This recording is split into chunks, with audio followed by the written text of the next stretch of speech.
A community meeting will take place next Monday in Grove Hall about plans for a monument in Boston to the civil rights leader Martin Luther King Jr. The meeting will address the monument itself, but also questions about location and fundraising. To tell us about the meeting is the executive director of the Greater Grove Hall Main Streets program, Ed Gaskin. Thank you very much for being with us, Ed. Absolutely. First of all, this is an idea that has been kicked around maybe not just for years, maybe even decades. So bring us up to date. Where are we with this right now? Well, a gentleman named Paul English, entrepreneur, had decided sort of after the election of Trump and what's happened with the Trump administration that there needed to be some kind of meaningful activity. And so just like when you have the marches and things like that, they would have like a more lasting or permanent thing about the values that are very American values that we esteem. And so that started the traction to say, let's have this monument. He put up the first $1 million, and now he's been getting community input and things like that to make it happen. Now, as I understand, he's more ambitious about this than some of the things that we have currently. And he wants something, I guess, that a lot of people would see, almost like put this on the map. So what about that? Well, there's a couple of things that are a little bit unusual. One is the fact that of all the places that King lived, I think that this is one of the places that I think he lived here for 3 years. There's actually no big memorial like that here to sort of celebrate or commemorate that. And so this is trying to make a difference and make a statement. Now, of course, for people in Boston, it means everybody across the board here is, what kind of statement would be most appropriate? Well, no, that's a good question. And so that's why there's been a series of community meetings, and it's been things like, do you want to focus on his civil rights work, which still lasts to this day, as we even talk about like the LGBTQ kind of things, and that continues to evolve. Do you want to talk about his peace and nonviolence work? So a lot of people think of Gandhi and Thoreau and things like that, and so that is like worldwide. Do you want to talk about his social justice things? And obviously social justice goes across the board, and you could apply that to our immigration policy or all different kinds of things.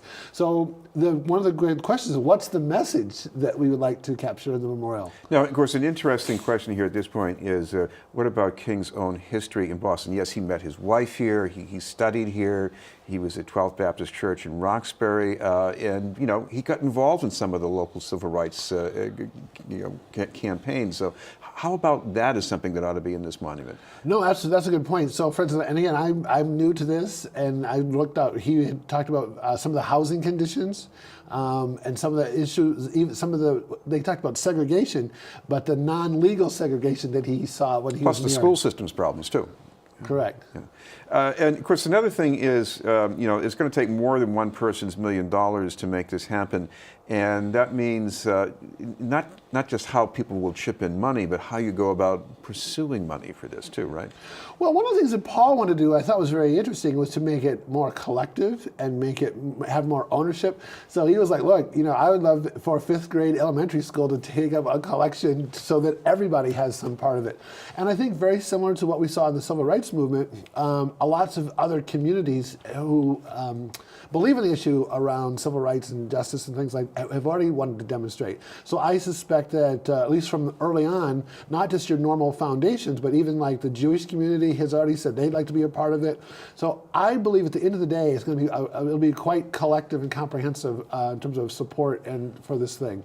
Now, the trend with public statements about figures and historical events is usually put it downtown because you want to give it the stature, but because King's story is so much tied to neighborhoods in the city. What about thinking about a neighborhood location for something like that? Well, probably the location is today is probably one of the most controversial things, and I don't mean controversial in terms of people are very passionate about what that should be. So should it be in, let's say, like the black community, because you want to use that as a way to draw in stimulate economic development or bring in tourists? People have said maybe it should be closer to the Kennedy Museum and the Kennedy Institute to give it that level of stature that King is such a major figure. Boston Commons, because you have a Crispus Attucks statue there. You have the 54th Regiment there. Should it be on the State House, because there's other memorials on the State House. and commemorating when he spoke at the house there? Should it be in front of a courthouse symbolizing justice? Should it be in front of someplace like City Hall to remind people that this is what they work for?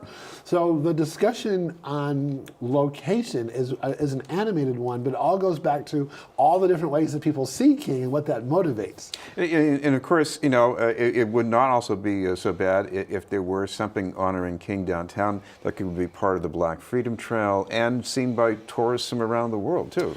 Well, that's one of the arguments that some of the Jewish participants had made, that they said we had a choice when we did the Holocaust Memorial to do it in Brookline or Newton or something like that, but we felt it would have more impact having it at Faneuil Hall because more people would see it.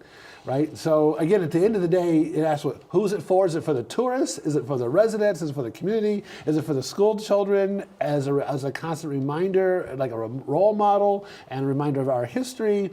So all this stuff is up to grab. I mean, like everybody has a piece and a very interesting point that contributes to this. Well, as far as contributions, by the way, just people coming out and having something to say or an eagerness to listen, talk about who should be going to this meeting next week.